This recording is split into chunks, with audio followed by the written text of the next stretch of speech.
जाने वाला कोलकाता आज वेस्ट बंगाल का इकलौता शहर रह गया है जहां इंडस्ट्रीज, प्रॉस्पेरिटी और कल्चरल हेरिटेज की झलक बाकी रह गई है। एक समय में पूरी दुनिया के इकोनॉमी को टक्कर देने वाला बंगाल अब ऐसी स्थिति में पहुंच गया है जहां हर तरफ बदहाली, गरीबी और बेरोजगारी फैली हुई है।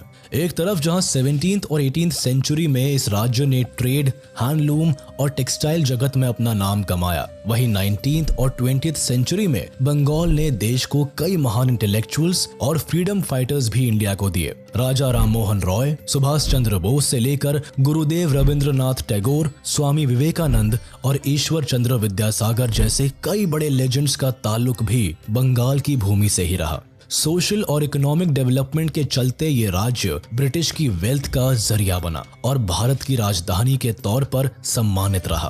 कुल मिलाकर ब्रिटिश एम्पायर के रूल से लेकर इंडियन फ्रीडम मूवमेंट तक बंगाल ने कई उतार चढ़ाव देखे, लेकिन इतनी रिच हिस्ट्री के बावजूद भी आज बंगाल कैपिटल क्राइसिस, अनएम्प्लॉयमेंट और लो ग्रोथ रेट से जूझ रहा है। क्यों भारत का सबसे रिच स्टेट कहलाया जाने वाला बंगाल आज गरीबी के मुहाने पर खड़ा है? जिस राज्य को कभी भारत में इंडस्ट्रियल रेवोल्यूशन का गढ़ कहा जाता था, आज वो एक बड़ा इंडस्ट्रियल फेलियर कैसे बन गया है? आखिर क्या कारण है कि एक रिच कल्चरल हेरिटेज होने के बाद भी बंगाल अपने इकोनॉमिक डेवलपमेंट की आखिरी सांसें गिन रहा है और भारत के इस शाइनिंग स्टेट की ग्लोरी अब फीकी पड़ती जाती जा रही है?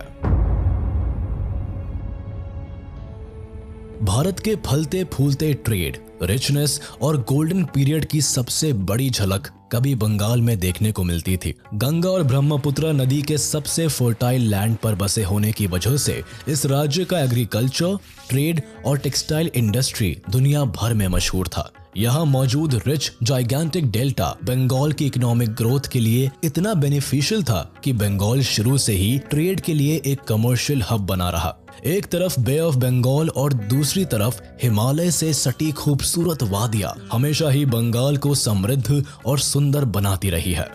2nd सेंचुरी से 15th सेंचुरी में इसी सिल्क रूट से बंगाल में बनने वाला सिल्क, कॉटन और हैंडीक्राफ्ट आइटम्स बाहरी देशों में भेजा जाता था। अच्छी कनेक्टिविटी के चलते कई यूरोपियन ट्रैवलर्स भी इसी रूट से साउथ ईस्ट एशिया की यात्रा करते थे और अपनी ट्रैवल डायरीज में बंगाल की टेक्सटाइल इंडस्ट्री को टॉप क्लास बताते थे। 15th सेंचुरी के एक पोर्चुगीज ट्रैवलर ने भी बंगाली मैन्युफैक्चरिंग की तारीफ की थी। हाल ये था कि अंग्रेज के आने से पहले बंगाल में हैंडलूम इंडस्ट्री बड़ी शान से चलती थी। फेमस ट्रैवलर मार्को पोलो ने भी अपने ट्रैवल अकाउंट में बंगाल का जिक्र करते हुए यहाँ के कॉटन की तारीफ की थी। खासकर यूरोपियंस को ढाका सिटी और सोनार गांव का मुस्लिन और मालदा और शांतिपुर का मलमल बहुत पसंद आता था। शायद यही वजह थी कि उस समय एशिया के एक्सपोर्ट होने वाला 80% रॉ सिल्क बंगाल में ही प्रोड्यूस होता था। इसके साथ ही बंगाल अपने टॉप क्लास हैंडीक्राफ्ट के लिए भी पूरी दुनिया में फेमस था। इतने रिच बिजनेस के चलते ही 18th सेंचुरी तक इंडिया की जीडीपी ग्लोबल जीडीपी की 25% थी, जिसमें एक बड़ा कंट्रीब्यूशन बंगाल का था। 1575 से लेकर अंग्रेजी हुकूमत आने तक बंगाल पर मुगल एम्पायर का राज रहा था। उन दिनों बंगाल प्रोविंस बिहार, ओडिशा और बांग्लादेश के हिस्से को समेटे हुए भारत का सबसे बड़ा एग्रो बेस्ड स्टेट था, जहां मुस्लिन, जूट और सैकड़ों किस्म के चावल और अन्न उपजाए जाते थे। इसके समृद्धि को देखकर ही अकबर ने इसे जीतकर मुगल एम्पायर का हिस्सा बना दिया था। मुगलों के रूल के समय भी बंगाल ने खूब तरक्की की। खास तौर पर बंगाल से सॉल्ट पीटर को यूरोप, ओपियम को इंडोनेशिया और रॉ सिल्क को जापान और नीदरलैंड्स को एक्सपोर्ट किया जाता था। इसके अलावा बंगाल न केवल एग्रीकल्चर में आगे था, बल्कि अपने art, culture, painting, music tradition के लिए भी जाना जाता था। फिश यहाँ की सबसे बड़ी डेलिकेसी थी और इसीलिए यहाँ डिफरेंट वैरायटी ऑफ फिश को तब भी पसंद किया जाता था और आज भी पसंद किया जाता है। कभी हिंदू तो कभी मुस्लिम रूलर्स के एम्पायर का हिस्सा होने की वजह से बंगाल में डाइवर्सिटी की भी कमी नहीं थी। फ्रेंच ट्रैवलर फ्रैंकोइस बर्नियर ने अपने अकाउंट में कहा था कि 17th सेंचुरी का बंगाल इजिप्ट से भी ज्यादा रिच और प्रॉस्परस था। अपनी ब्यूटी, वेल्थ, डाइवर्सिटी और गंगा के उपजाऊ मैदानी हिस्से में होने के चलते ही हिस्टोरिकली बंगाल पर कई रूलर्स का डोमिनेंस रहा और शायद यही वजह रही कि ब्रिटिशर्स ने भी भारत में अपने पैर पसारने के लिए बंगाल को ही चुना। 1500 एडी में चित्तागोंग में पहली बार जब पोर्चुगीज आए तब उन्हें बंगाल की समृद्धि ने हैरान कर दिया। फिर उन्हें 1528 में बंगाल के साथ व्यापार करने का लाइसेंस मिला। जल्द ही उन्होंने बंगाल के साथ व्यापार संबंध कायम किए और फिर धीरे धीरे बंगाल को कैप्चर कर लिया। उन दिनों बंगाल मुगल एम्पायर का एक खास सूबा था और पोर्चुगीज की ये हरकत उन्हें नहीं पसंद आई। तब शाहजहां के समय मुगल एम्पायर ने पोर्चुगीज को 1632 में हराकर बंगाल से बाहर कर दिया। इसके बाद से ईस्ट इंडिया कंपनी के आने तक बंगाल मुगल शासन के अंदर ही रहा। बंगाल की पॉलिटिक्स और ट्रेड पर अपनी मजबूत पकड़ बनाने का काम ईस्ट इंडिया कंपनी ने किया। इन्होंने बंगाल में अपने पहली सेटलमेंट हुगली के पास बनाई और धीरे धीरे बंगाल को ही अपनी कॉलोनियल एम्बिशन का सेंटर बनाया। इनिशियली पावर, पॉलिटिक्स और ट्रेड को लेकर इन्हें सबसे बड़ा कंपटीशन फ्रेंच, डच और पोर्चुगीज से मिला, लेकिन 1690s में ईस्ट इंडिया कंपनी ने कलकत्ता की फाउंडेशन रखी, उसे अपनी कमर्शियल सेटलमेंट बनाया और बंगाल से हर साल लाखों का व्यापार शुरू कर दिया। उस जमाने में लगभग ईस्ट इंडिया कंपनी ने 50 लाख पर एनम के हिसाब से व्यापार करना शुरू कर दिया था। इससे ईस्ट इंडिया कंपनी ने काफी मुनाफा कमाया और बंगाल पर उनकी पकड़ भी मजबूत हुई। लेकिन बंगाल पर उनका असल कंट्रोल तब हुआ जब 1757 में बैटल ऑफ प्लासी और 1764 में बैटल ऑफ बक्सर में उन्हें बड़ी जीत हासिल हुई। इससे बंगाल की सत्ता ब्रिटिशर्स के हाथ आ गई और बंगाल की वेल्थ और रिसोर्सेज को ओवर एक्सप्लॉइट करने की पावर भी उन्हें मिल गई। बैटल ऑफ प्लासी में नवाब सिराजुद्दौला की हार के बाद ब्रिटिशर्स ने बंगाल और नवाब के शाही खजाने को इस तरह लूटा कि जब रॉबर्ट क्लाइव ब्रिटेन गए तो वह अपने साथ लगभग अरबों की संपत्ति साथ लेकर गए। बंगाल से जब इतने बड़े मात्रा में पैसे और सोना चांदी यूरोप गया तब वहां इसी पैसे के बदौलत इंडस्ट्रियलाइजेशन शुरू हुआ और ब्रिटिश टेक्सटाइल इंडस्ट्री ने भी तेजी से तरक्की की। लेकिन इसका भारी नुकसान बंगाल के हिस्से में आया। इसके अलावा दिल्ली में जैसे जैसे मुगल एम्पायर की लेगेसी फीकी पड़ती गई, वैसे वैसे इंडियन कल्चर और पॉलिटिक्स का ध्यान दिल्ली से कलकत्ता की तरफ शिफ्ट होता गया। ये शहर ब्रिटिश इंडिया की राजधानी बनकर उभरा। अब क्योंकि बंगाल की कमान ब्रिटिशर्स के हाथ में थी, इसीलिए बंगाल के रेवेन्यू राइट्स को एक्सप्लॉइट करना उनके लिए और भी आसान हो गया। एग्रीकल्चर सेक्टर से आने वाला सारा रेवेन्यू अब अंग्रेजों के पास जाने लगा, जिससे उन्होंने भारत से रॉ मटेरियल खरीदने में इस्तेमाल किया और इसी मटेरियल को फॉरेन मार्केट में बड़ी कीमतों पर बेचकर भारी मुनाफा कमाया। यह बंगाल के साथ पास जाने लगा, जिससे उन्होंने भारत से रॉ मटेरियल खरीदने में इस्तेमाल किया और इसी मटेरियल को फॉरेन मार्केट में बड़ी कीमतों पर बेचकर भारी मुनाफा कमाया। यह बंगाल के साथ होने वाला एक बड़ा एक्सप्लॉइटेशन था, क्योंकि जिन गुड्स को खरीदने के लिए पहले ब्रिटिशर्स गोल्ड और सिल्वर में पेमेंट कर रहे थे, अब वही मटेरियल वह बंगाल से कलेक्टेड रेवेन्यू से खरीद रहे थे। इसके अलावा बंगाल से जनरेटेड रेवेन्यू को भी ब्रिटिशर्स ने इंडिया में अपनी टेरिटरी के एक्सपेंशन के लिए इस्तेमाल किया। ब्रिटिश आर्मी और वॉर एक्सपेंसेस के खर्चे का बोझ भी बंगाल की इकोनॉमी को ही झेलना पड़ा, जिसकी वजह से बंगाल का एक्सप्लॉइटेशन बाकी प्रोविंस से कई ज्यादा हुआ। अंग्रेजों के राज में सबसे ज्यादा नुकसान बंगाल की टेक्सटाइल और हैंडलूम इंडस्ट्री को हुआ, जो कि ब्रिटिश रूल से पहले ग्लोबली फ्लरिश कर रही थी। लेकिन ब्रिटेन की टेक्सटाइल इंडस्ट्री को प्रमोट करने के लिए ब्रिटिशर्स ने इंडिया की टेक्सटाइल इंडस्ट्री पर कई रेस्ट्रिक्शंस लगाई। इसके अलावा उन पर हाई कस्टम ड्यूटी चार्ज भी लगाया गया, ताकि इंडियन क्लोथ को फॉरेन मार्केट में लिमिट किया जा सके। कई बार तो इंडियन कॉटन और सिल्क की पॉपुलैरिटी को देखते हुए अंग्रेजों ने इंडियन टेक्सटाइल्स को बैन करने का भी काम किया, लेकिन इंडियन फैब्रिक की डिमांड इतनी ज्यादा थी कि अंग्रेजों को यह बैन हटाना पड़ा। फिर ब्रिटिशर्स ने दूसरी तरकीब के तहत ब्रिटेन में बने सस्ते चीप क्लोथ्स को बंगाल में इंट्रोड्यूस किया। इन चीप क्लोथ्स को इंडियन मार्केट में सस्ते दामों पर बेचा गया, जिससे कि इंडियन फैब्रिक का डोमेस्टिक मार्केट भी पूरी तरह से बर्बाद हो गया। बंगाल की अच्छी खासी टेक्सटाइल और हैंडलूम इंडस्ट्री बर्बाद हो गई। इसके बाद मुर्शिदाबाद और डेका में काम कर रहे सिल्क वीवर्स पर भी ईस्ट इंडिया कंपनी ने फैक्ट्रीज के बाहर बैठने पर बैन लगा दिया, जिससे उन्हें ब्रिटिशर्स की फैक्ट्रीज में काम करने पर मजबूर होना पड़ा। इससे हुआ ये कि वीवर्स कम्युनिटी की हालत बिगड़ती चली गई और बंगाल की वीवर कम्युनिटी धीरे धीरे खात्मे की कगार पर पहुंच गई। ब्रिटिशर्स का उद्देश्य हमेशा से भारत में खुद की मोनोपोली को स्टैब्लिश करने का था, ताकि वह ब्रिटेन को सुपर पावर बना सके। लेकिन इसकी कीमत सबसे ज्यादा बंगाल के एग्रीकल्चर सेक्टर और फार्मर्स ने चुकाई, जिन्हें ओवर एक्सप्लॉयटेशन का शिकार होना पड़ा। 1793 में गवर्नर जनरल लॉर्ड कॉर्नवालिस ने बंगाल में परमानेंट सेटलमेंट को इंट्रोड्यूस किया, जो कि एक लैंड रेवेन्यू पॉलिसी थी। इस पॉलिसी के तहत कुछ जमींदार को एग्रीकल्चर लैंड का मालिक बना दिया गया और लैंड रेवेन्यू फिक्स कर दिया गया। प्रोडक्शन ना होने पर भी ब्रिटिशर्स को फिक्स रेवेन्यू देना कंपलसरी था। अक्सर ये लैंड रेवेन्यू इतना ज्यादा होता था कि जमींदारों को कर वसूलने के लिए किसानों को एक्सप्लॉइट करना पड़ता था। इस पॉलिसी ने सिस्टमैटिक तरीके से बंगाल के एग्रीकल्चर सेक्टर को पूरी तरह बर्बाद कर दिया। इससे किसान गरीब होते चले गए और अपनी बेसिक फैसिलिटीज के लिए भी जमींदार की मर्जी पर जीने के लिए मजबूर हो गए। लेकिन फिर भी ब्रिटिशर्स ने बंगाल से रिसोर्सेज को ड्रेन करना नहीं छोड़ा। 1770 से 1943 तक आते आते ईस्ट इंडिया कंपनी ने बंगाल को एक ऐसे मोड़ पर लाकर खड़ा कर दिया जहां बंगाल को दो बड़े फेमाइन से गुजरना पड़ा। पहला फेमाइन 1770 में आया, जो कि काफी हद तक ब्रिटिशर्स की ब्रूटल टैक्स रेवेन्यू से इंजीनियर्ड था।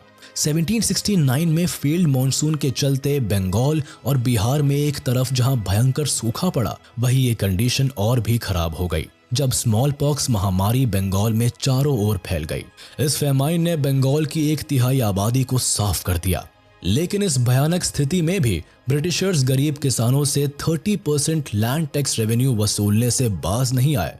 इससे हुआ ये कि बंगाल की आबादी को खाने के लाले पड़ गए। सिमिलरली 1943 में भी एक बार फिर बंगाल को ग्रेट फेमाइन से गुजरना पड़ा, जिसने बंगाल के एग्रीकल्चर सेक्टर को घुटनों पर ला दिया। इस अकाल में लगभग 30 लाख से ज्यादा लोगों की भूखमरी से मौत हो गई। हालांकि इस फेमाइन का दोषी बंगाल में पड़े सूखे को ठहराया गया, लेकिन सच्चाई तो ये थी कि अंग्रेजों की लूटपाट की राजनीति के वजह से बंगाल अपने ही उपजाए अन्न के दाने के लिए मोहताज हो गया और लाखों लोग भूख से मारे गए, जिनसे बंगाल में राइस के दाम 300% तक बढ़ गए। बढ़ते इन्फ्लेशन के साथ वर्ल्ड वॉर 2 में अपनी आर्मी के लिए फूड सप्लाई करने के लिए ब्रिटिशर्स ने बंगाल की फूड सप्लाई को कट कर दिया और किसानों को यूं ही भूख से मरने के लिए छोड़ दिया। 1874 में ब्रिटिशर्स ने आसाम को बंगाल से सेपरेट कर दिया था। फिर 1912 में बिहार और उड़ीसा भी बंगाल से सेपरेट हो गए, जहां इस सेपरेशन से असम के टी गार्डन पहले ही बंगाल के हाथ से फिसल गए। वहीं अब बिहार और ओडिशा बंगाल से अलग हुए तो मिनरल रिच प्रोविंस भी बंगाल के हाथ से निकल गया। लेकिन इन सब के बीच सबसे बड़ा ब्लंडर 1947 का पार्टीशन रहा, जिसकी नींव डिवाइड एंड रूल पॉलिसी पर पहले ही रखी जा चुकी थी। ब्रिटिशर्स ने हिंदू और मुस्लिम के बीच धर्म की जो खाई बनाई थी, उसी की वजह से 1947 के पार्टीशन में बंगाल में 2 डिवीजन देखने को मिले। इसका ईस्टर्न पार्ट, जो कि मुस्लिम डोमिनेटेड था, वो ईस्ट पाकिस्तान में शामिल हो गया, जबकि Hindu dominated western part West Bengal कहलाया। इंडिया पाकिस्तान के डिवाइड का बड़ा नुकसान बंगाल की जूट इंडस्ट्री को झेलना पड़ा, जो कि सेकेंड वर्ल्ड वॉर के टाइम से फ्लरिश कर रही थी। पार्टीशन से सभी जूट मिल्स तो वेस्ट बंगाल के हिस्से आ गई, लेकिन 75% रॉ मटेरियल ईस्ट पाकिस्तान के हिस्से चला गया। दोनों देशों में बढ़ती दूरी के चलते ईस्ट पाकिस्तान से आने वाला रॉ मटेरियल कम हो गया। साथ ही ईस्ट पाकिस्तान ने जूट पर इतना हैवी टैक्स लगा दिया कि रॉ मटेरियल खरीदना जूट मिल्स के लिए मुश्किल हो गया। बढ़ते टैक्स के साथ जूट प्रोडक्ट्स की कीमतों में भी भारी इजाफा हुआ, जिससे बंगाल की जूट की डिमांड कम हो गई। ऐसे में कलकत्ता की 5 जूट मिल्स को एक ही साल में शट डाउन करना पड़ा। हालांकि इनिशियली इंडिया और पाकिस्तान ने व्यापार में एक दूसरे के साथ कोऑपरेट करने का फैसला जरूर किया था, लेकिन बढ़ते कॉन्फ्लिक्ट के साथ साथ दोनों देश एक दूसरे के कॉम्पिटिटर बनकर उभरे। इसके अलावा वेस्ट बंगाल की जूट इंडस्ट्री की बर्बादी के पीछे एक हाथ नायलॉन फैब्रिक का भी रहा। इस सिंथेटिक फैब्रिक के मार्केट में आने से जूट प्रोडक्ट्स की डिमांड मार्केट में कम होती चली गई, क्योंकि ये फैब्रिक बेहद ही कम दामों में मार्केट में उपलब्ध था। इसीलिए लोगों ने जूट के बजाय नायलॉन को प्रेफर करना शुरू कर दिया। अंग्रेजों से मिली इंडिपेंडेंस के बाद वेस्ट बंगाल के जिस बिजनेस को तेजी से बढ़ना था, वह पूरी तरह से बर्बादी की कगार पर पहुंच गया। 1947 में आजादी के साथ ही वेस्ट बंगाल के सामने जो सबसे बड़ी परेशानी खड़ी थी, वो रेफ्यूजीज की। एक फर्टाइल लैंड के चलते 19th और 20th सेंचुरी से ही बंगाल में इमिग्रेंट वर्कर्स की संख्या काफी तेजी से बढ़ी थी। साल 1947 तक यह आबादी 60 मिलियन तक पहुंच गई, जिसमें 35 मिलियन आबादी ईस्ट बंगाल में सेंटर्ड थी, जबकि वेस्ट बंगाल में रहने वाले लोगों की संख्या 25 मिलियन तक सीमित थी। मगर आजादी के तुरंत बाद ही एक बड़ा डेमोग्राफिक चेंज देखने को मिला, क्योंकि वेस्ट बंगाल में आने वाले रेफ्यूजीज की संख्या लाखों में थी। इससे न केवल वेस्ट बंगाल की इकोनॉमी पर एक मैसिव बर्डन पड़ता गया, बल्कि वेस्ट बंगाल को रिसोर्सेज की भी कमी झेलनी पड़ी। ओवर एक्सप्लॉयटेशन, लूट और फेमाइन कंडीशन से गुजरने के बाद भी बंगाल की इकोनॉमी बाकी स्टेट से बेहतर हालत में थी। भारत के इंडस्ट्रियल प्रोडक्शन में बंगाल की हिस्सेदारी 30% थी। 1947 से 1958 वो दौर था जब बंगाल में न्यू इंडस्ट्रीज का डेवलपमेंट हो रहा था। 1958 से 1980 में बंगाल की एनुअल ग्रोथ रेट 3.5% थी। इसके अलावा बंगाल का लिटरेसी रेट भी अच्छा खासा था। 1961 में बंगाल की पर कैपिटा इनकम महाराष्ट्र से भी ज्यादा थी। स्टेट का नेट डोमेस्टिक प्रोडक्ट भी महाराष्ट्र से ज्यादा था। वेस्ट बंगाल की इकोनॉमिक परफॉर्मेंस इस बात का सबूत थी कि ये स्टेट बेटर कर रहा था, लेकिन कुछ समय बाद ही बंगाल की ग्रोथ को महाराष्ट्र ने ओवरटेक कर लिया, क्योंकि बंगाल की फेल होती इंडस्ट्रीज ग्रोथ को अट्रैक्ट नहीं कर पाई, और इसीलिए धीरे धीरे इस स्टेट की इकोनॉमिक ग्रोथ बाकी स्टेट से भी कम होती चली गई। जिस वेस्ट बंगाल से उम्मीद थी कि वह इंडिया के इकोनॉमिक डेवलपमेंट में एक बड़ा कंट्रीब्यूशन देगा, वह राजनीति और कई की फैक्टर्स के चलते अपनी ग्लोरी खोता चला गया। बंगाल में इंडस्ट्री के डिक्लाइन का एक कारण बंगाल की पॉलिटिक्स भी रही। 1947 में आजादी के तुरंत बाद बंगाल और सेंटर में कांग्रेस की सरकार सत्ता में आई, लेकिन सरकार बंगाल की इंडस्ट्रियल ग्रोथ को प्रमोट करने के लिए कुछ खास कदम नहीं उठा पाई। उल्टा सेंट्रल गवर्नमेंट ने जूट से मिली एक्सपोर्ट ड्यूटी में स्टेट के शेयर को कम कर दिया। इसके अलावा सेंट्रल गवर्नमेंट ने कलेक्टेड इनकम टैक्स में भी बंगाल का शेयर 20% से घटाकर 12% कर दिया, जबकि बॉम्बे को मिलने वाले टैक्स को बढ़ाकर 21% तक कर दिया था। 1952 में सरकार ने इंडिया में फ्राइट इक्वलाइजेशन पॉलिसी को इंट्रोड्यूस किया। इस पॉलिसी का मकसद भारत के सभी राज्यों में इक्वल इंडस्ट्रियल ग्रोथ को प्रमोट करना था, लेकिन रियलिटी में इस पॉलिसी का असल फायदा गुजरात और महाराष्ट्र जैसे कोस्टल स्टेट्स को ही मिल पाया। इस पॉलिसी के तहत सरकार ने रेलवे के मिनरल्स और आयरन के फ्रेट रेट पूरे देश में एक जैसे कर दिए। इसका मतलब ये था कि कोल और मिनरल को भारत के किसी भी राज्य में ट्रांसपोर्ट करने के लिए सभी को सेम रेट ही देना था। इससे हुआ ये कि बिहार, बंगाल और ओडिशा में इंडस्ट्री सेटअप करने वाली कंपनीज ने गुजरात और महाराष्ट्र का रुख कर लिया, जहां बड़े पोर्ट्स और बेटर फैसिलिटीज भी अवेलेबल थी। इस पॉलिसी का बंगाल की इंडस्ट्री पर इतना बुरा असर पड़ा कि 1952 से पहले बंगाल में मौजूद फैक्ट्रीज की संख्या गुजरात और महाराष्ट्र की फैक्ट्रीज से काफी ज्यादा थी। लेकिन 1956 से 1957 के बीच जितनी तेजी से महाराष्ट्र में नई फैक्ट्रीज खुली, उसकी आधी फैक्ट्रीज को बंगाल में लाइसेंस दिया गया। इसीलिए 1947 में बंगाल से जो केवल 17% पर सिमट कर रह गया। 1965 से 1977 के बीच वेस्ट बंगाल का इकोनॉमिक डाउनफॉल सबसे ज्यादा रहा। इस दौरान बंगाल में कांग्रेस रूल था, लेकिन बंगाल के इकोनॉमिक डाउनफॉल का एक कारण इंडिया पाकिस्तान वॉर भी था। 1965 और 1971 में 2 बार भारत और पाकिस्तान के बीच वॉर हुई, जिससे इंडियन रेलवेज में होने वाली सरकारी इन्वेस्टमेंट कम हो गई। 1965 में बंगाल की एक बड़ी आबादी इंजीनियर्ड इंडस्ट्रीज में काम कर रही थी।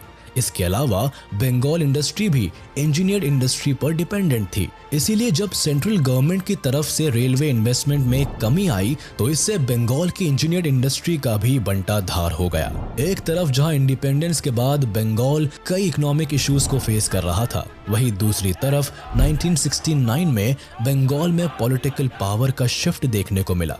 लेट 60s से ही बंगाल में कम्युनिस्ट पार्टीज का इन्फ्लुएंस बढ़ता चला गया। कार्ल मार्क्स और लेनिन की आइडियोलॉजी, जो किसान और मजदूर के हक की बात करती थी, वह बंगाल के आम लोगों के बीच पॉपुलर होती गई। बंगाल हमेशा से ही एक समृद्ध स्टेट रहा, लेकिन वक्त की मार ने इसे गरीबी और बदहाली की दलदल में झोंक दिया। कम्युनिस्ट सरकार और एंटी इंडस्ट्रियल पॉलिसीज की वजह से तो ऐसे भी सैकड़ों इंडस्ट्रीज या तो बंद हो रही थी या फिर बाहर का रुख कर रही थी। ऐसे में जब बंगाल के एक गांव नक्सलबाड़ी में नक्सलाइट मूवमेंट शुरू हो गए, तब बंगाल इकोनॉमिक की स्थिति और खराब होने लगी। माओइस्ट प्रिंसिपल्स को फॉलो करने वाले नक्सल्स बंगाल के बड़े किसानों और पूंजीपतियों से जबरदस्ती गन पॉइंट पर धन लूटने लगे। कोलकाता और आसपास के इलाकों में इस वजह से काफी लूटपाट होने लगी और स्टेट का लॉ एंड ऑर्डर बिगड़ने लगा। लोग इन्वेस्ट करने से डरने लगे और जो बिजनेस पहले से थे उन्हें एक्सपैंड करने का ख्याल दिमाग से निकाल दिया। नक्सलिज्म ने बंगाल की गिरती हुई इंडस्ट्री शेयर को एक और बड़ा धक्का दे दिया। कम्युनिस्ट पावर की इमर्जेंस से 1969 में सीपीआईएम ने कांग्रेस को हराकर बंगाल स्टेट पर अपनी पकड़ बनाई। लेकिन कम्युनिस्ट पार्टी का पावर में आना बंगाल की इंडस्ट्रीज के लिए काफी खतरनाक साबित हुआ। इनके आने के साथ ही बंगाल की इंडस्ट्रीज का डिक्लाइन शुरू हो गया। दरअसल इस पार्टी की आइडियोलॉजी ही थी कि मजदूरों को हक मिले और कई बार तो ये डिमांड्स इतने अनरियलिस्टिक होते थे कि जिनसे परेशान होकर मिल मालिक खुद ही अपनी कंपनी बंद करने लगे, क्योंकि मजदूर यूनियन बनाकर जहां तहां धरने देने लगे। इससे मिल मालिकों की परेशानी बढ़ने लगी। एक तो देश नया नया आजाद हुआ था, गरीबी थी, उस पर से प्रोडक्शन हैम्पर होने की वजह से मिल मालिक अपने घाटे के बिजनेस को बंद करने लगे। इससे सबसे ज्यादा धक्का मजदूर वर्ग को लगा, क्योंकि वो लोग इस वजह से बेरोजगार होने लगे। इसी दौरान जितने भी नए इंडस्ट्रियलिस्ट आए, उन्होंने बंगाल को अपने लिस्ट से बाहर कर दिया। इसके ठीक उल्टे ज्यादातर इंडस्ट्रीज जब गुजरात, महाराष्ट्र और कोस्टल एरियाज की तरफ डेवलप होने लगी और बंगाल में इंडस्ट्री डिक्लाइन होता चला गया। इससे बंगाल में प्राइवेट कंपनीज का इन्वेस्टमेंट इतना कम हो गया कि बंगाल की बची हुई इंडस्ट्रीज भी कैपिटल डेफिशिएंसी की कगार पर आकर खड़ी हो गई। इसी दौरान जब 1971 के पाकिस्तान के अत्याचार से बचकर लाखों बांग्लादेशी मेनली हिंदू अब कोलकाता की तरफ भागकर आने लगे। Relief and rehabilitation department of West Bengal के मुताबिक 1971 में करीब 60 लाख रेफ्यूजीज ईस्ट पाकिस्तान से वेस्ट बंगाल में आए और 1980 तक यह आंकड़ा 80 लाख तक बढ़ गया था। एक तो आए दिन बंद होते मिल्स और कंपनी कोलकाता में बेरोजगारी पैदा कर रहे थे, वहीं दूसरी ओर इतने बड़े संख्या में रेफ्यूजीज के आने की वजह से भी बंगाल की स्थिति खराब होने लगी। इससे वेस्ट बंगाल की इकोनॉमी पर भयानक बर्डन पड़ा और वेस्ट बंगाल के रिसोर्सेज भी इतने ज्यादा एक्सप्लॉइट हो गए कि कई दशकों तक इस प्रॉब्लम से बाहर निकल पाना बंगाल के लिए नामुमकिन हो गया। लेफ्ट पार्टी और ट्रेड यूनियन के बढ़ते इन्फ्लुएंस के बीच 1977 में वेस्ट बंगाल में कम्युनिस्ट पार्टी सत्ता में आई और सीपीआईएम ने अपनी सरकार बनाई। स्टेट का चीफ मिनिस्टर ज्योति बासु को चुना गया, जिनसे इंडस्ट्रियल डेवलपमेंट की काफी उम्मीदें लगाई गई थी। सीपीआईएम पार्टी के एक्टिविस्ट बंगाल में बहुत जोरों पर कम्युनिस्ट विचारधारा को फैला रहे थे और इसी दौरान 1978 में ऑपरेशन बरघा लॉन्च हुआ। इस ऑपरेशन के तहत बंगाल गवर्नमेंट लैंड रिफॉर्म कर रही थी, जिससे कि खेतीहर जमीनों में बटाईदारों को उचित हिस्सा मिल सके। उन दिनों ज्यादातर खेती वाली जमीनें कुछ मुट्ठी भर जमींदारों के पास ही थे, जिससे कि 90% रूरल पॉपुलेशन सिर्फ एक खेतीहर मजदूर यानी कि बटाईदार की जिंदगी जीने को मजबूर थे। चूंकि ये प्रयास ज्यादातर लोगों के जीवन में खुशियां लाने वाला था, लेकिन माओवादी लोगों ने बरघा ऑपरेशन के आड़ में छुपकर बंगाल में अलग ही टेरर का माहौल पैदा कर दिया। नक्सल किसानों और खेतीहर मजदूरों के ग्रुप्स ने मिलकर बड़े किसानों और जमींदारों की खेतों को हड़प लिया। इस दौरान सैकड़ों जमींदार और पैसे वाले किसानों और व्यापारियों को मौत के घाट उतार दिया गया और उनकी घर की धन संपत्ति लूट ली गई, जिससे कि पूरे वेस्ट बंगाल में डर का माहौल फैल गया। उस पर से जब सीपीआईएम की सरकार बन गई, जो कि खुद ही कम्युनिस्ट थी, तब कैपिटलिस्ट को किसी तरह की उम्मीद नहीं रही। ऐसे में उन्होंने कोलकाता से बाहर जाने का ही फैसला ले लिया। ऑपरेशन बरघा से वेस्ट बंगाल में लाखों किसानों को फायदा हुआ, जिन्हें कई एकड़ की जमीन मिल गई। लेकिन इस ऑपरेशन से कई छोटे छोटे किसानों के ग्रुप्स भी बन गए, जिन्होंने अमीर किसानों की जमीन पर कब्जा करने के लिए हिंसा करनी शुरू कर दी। इससे बंगाल की एलीट और रिच क्लास में डर का ऐसा माहौल पैदा हुआ कि बंगाल से लार्ज स्केल इंडस्ट्रीज ने भी दूरी बना ली। कई बिजनेस बंगाल में ग्रो नहीं कर पाई और पुरानी कंपनियों ने भी बंगाल से पल्ला झाड़ लिया। इन कैपिटलिस्ट ने बाहर जाकर पैसे इन्वेस्ट किए, जिससे कि जो डेवलपमेंट्स वेस्ट बंगाल में हो सकते थे वो अब दूसरे राज्यों में होने लगे। हालांकि उन दिनों ज्योति बासु की गवर्नमेंट ने बंगाल की इंडस्ट्रियल स्थिति में सुधार लाने के लिए कई काम किए।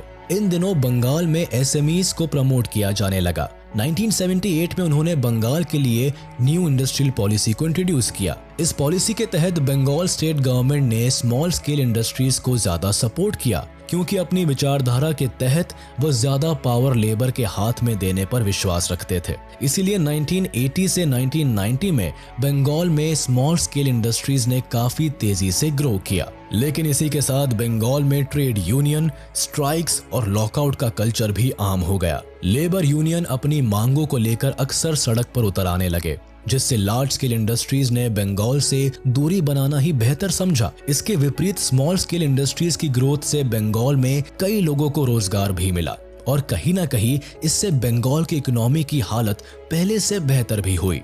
सीपीआईएम कम्युनिस्ट आइडियोलॉजी वाली सरकार थी, जिसका मानना था कि इकोनॉमिक पॉलिसीज मजदूरों के हक में बननी चाहिए, ना कि मालिकों और पूंजीपतियों के। इस वजह से कई एंटी इंडस्ट्रियल पॉलिसीज बंगाल में इंट्रोड्यूस कर दी गई, जिससे बंगाल में बड़े इंडस्ट्रीज खत्म होते चले गए। 1977 से 2000 तक बंगाल के मुख्यमंत्री रहे ज्योति बासु ने एमएसएमईज पर तो जोर दिया, जिससे कि मजदूरों को काम मिल पाए। लेकिन यहाँ एक बड़ी गलती हुई जो उस वक्त बंगाल की सरकार ने नजरअंदाज कर दिया। वो थे मिडिल क्लास एम्प्लॉयज, जिन्होंने मोस्टली इंजीनियरिंग और बिजनेस की पढ़ाई की थी और बंगाल के इंडस्ट्रीज में काम कर रहे थे। लेकिन जैसे जैसे बंगाल में इंडस्ट्रीज बंद होने लगी, वैसे ही वहां स्किल्ड एम्प्लॉयज के लिए भी मुसीबतें आने लगी। अब ऐसी स्थिति में स्किल्ड एम्प्लॉयज अब वेस्ट बंगाल को छोड़कर दूसरे शहरों में जाने लगे, जहां उन्हें बेहतर अपॉर्चुनिटीज मिलने लगी थी। इतने बड़े लेवल पर स्किल्ड लेबर के बाहर जाने से तो अब गिनी चुनी बड़ी कंपनीज कोलकाता में रह गई थी। उन्हें बड़े लेवल पर स्किल्ड एम्प्लॉयज की जरूरत थी, जो अब उन्हें मिल नहीं पा रहे थे। ऐसी स्थिति में वेस्ट बंगाल से बड़ी कंपनीज को विदा लेने के अलावा कोई रास्ता नहीं बचा था। अब कहने के लिए तो बंगाल में एमएसएमईज के जरिए बहुत कंपनीज आ गई, लेकिन इनसे रोजगार नहीं बढ़ा। यहाँ काम मिले सिर्फ मजदूरों को जो कि स्किल्ड नहीं थे, जिससे कि जो प्रोडक्ट्स बने वो बड़े लेवल पर अपनी पहुंच नहीं बना सके। और बंगाल इकोनॉमी, जो कि मिडीवल इंडिया में दुनिया के सबसे बड़े इकोनॉमीज में गिना जाता था, वही अब लोकल बाउंड्रीज में सिमट गया। 1991 में इंडिया की इकोनॉमी को फॉरेन इन्वेस्टमेंट के लिए खोल दिया गया, जिसका लाभ उठाने के लिए 1994 में बंगाल गवर्नमेंट ने नई इकोनॉमिक पॉलिसीज को इंट्रोड्यूस किया, जिनके तहत कंपनीज को बंगाल में इंडस्ट्रीज खोलने के लिए इजीली परमिशंस मिल सके। इसके अलावा फॉरेन कंपनीज को बंगाल में अट्रैक्ट करने के लिए स्टेट गवर्नमेंट ने टैक्स कंसेशंस भी अनाउंस किए, जिससे बंगाल ने कई फॉरेन प्रोजेक्ट्स को भी अट्रैक्ट किया। लेकिन इतनी प्रोग्रेस के बाद भी बंगाल इकोनॉमी इकोनॉमिक डेवलपमेंट में पीछे ही रही। इसकी एक वजह बंगाल का कमजोर इंफ्रास्ट्रक्चर भी रहा, जो वक्त के साथ अपडेट नहीं हो पाया। लेट 60s और 70s तक बंगाल का इंफ्रास्ट्रक्चर बाकी कई स्टेट से भले ही बेहतर था, लेकिन प्राइवेट इन्वेस्टमेंट और लगातार होते डेवलपमेंट के चलते देश में कई राज्यों ने तरक्की की। लेकिन वक्त के साथ बंगाल अपने इंफ्रास्ट्रक्चर पर काम करने से चूक गया। इसका एक कारण बंगाल का लेस रेवेन्यू भी रहा। रेवेन्यू की कमी के चलते बंगाल गवर्नमेंट पब्लिक इंफ्रास्ट्रक्चर पर पैसा खर्च नहीं कर पाई। इसके अलावा बंगाल की इकोनॉमी की एग्रीकल्चर और पीजेंट इकोनॉमी पर हाई डिपेंडेंसी रही। लेफ्ट फ्रंट रूल ने भी बंगाल की इस तस्वीर को बदलने के बजाय अपने रूल में बंगाल में एग्रीकल्चर प्रैक्टिस को ही बढ़ावा दिया। बंगाल में किसी भी इंडस्ट्री के लिए इंडस्ट्रियल प्लांट सेटअप करना इसीलिए भी आसान नहीं था, क्योंकि यहाँ कंपनीज फैक्ट्री के लिए लैंड एक्वायर नहीं कर पाती थी। दरअसल सरकार ने जो लैंड रिफॉर्म्स किए थे, उससे ये तय नहीं हो पाया था कि कौन सी जमीन एग्रीकल्चर की है और कौन सी जमीन पर इंडस्ट्रीज को सेटअप किया जा सकता है। इसी कंफ्यूजन के चलते जब बंगाल में किसी कंपनी को लैंड अलॉट किया जाता, वहां के किसान इसका भारी विरोध करते। इसी का खामियाजा रतन टाटा को अपने टाटा नैनो प्रोजेक्ट में भी झेलना पड़ा।